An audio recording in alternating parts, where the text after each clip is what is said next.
रसना बासना श्रवण रमण ए तो पशुतुल्य कर्म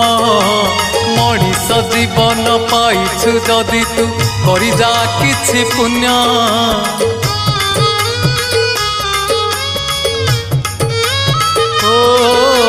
रसना बासना श्रवण रमण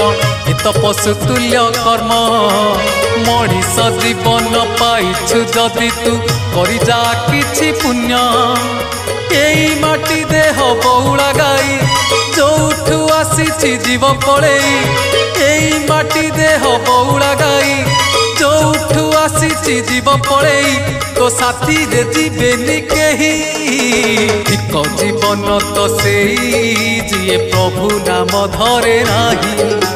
ठीक जीवन तो सेई जिए प्रभु नाम धरे नाही।